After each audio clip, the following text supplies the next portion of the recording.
Will you be at fault if your credit card information is breached? I'm answering that today and more in this week's episode of FAQ Friday. In Monday's blog, I wrote all about EMV chip cards and how they're designed to protect your personal information. Basically, these cards, instead of swiping them using your magnetic strip, you're inserting them to have the chip follow through with the transaction.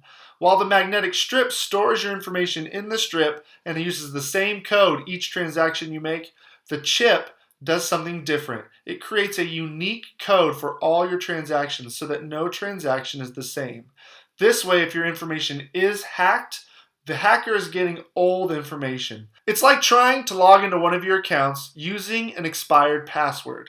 The chip generates a new code so that if hackers do get the information, it's already old. Now, in the past, if your information was breached, like in the 2013 Target scandal, banks are financially liable to reimburse all money lost.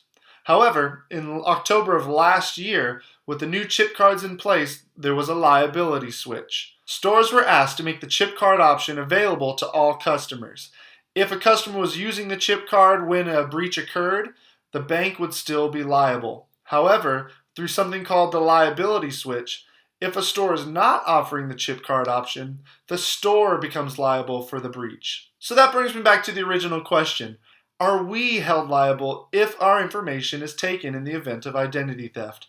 And the answer is no, we are not financially responsible for it. Even if you use the swiping through the liability switch, the stores are going to be financially liable for any money taken. It is not our fault. We did not spend the money, so we are not financially responsible for reimbursing it. Now, just because you're not financially on the hook doesn't mean that you're not going to be spending a lot of hours trying to undo what has already been done.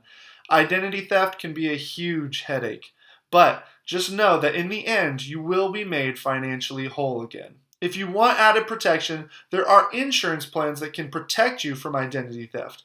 Now, these things are not going to keep it from happening to you. However, most of them will help you in resolving the issue when it does. They'll go to bat for you. They will work to resolve the problem so that you're not the one spending the hours trying to undo what has been done. That concludes this week's episode of FAQ Friday.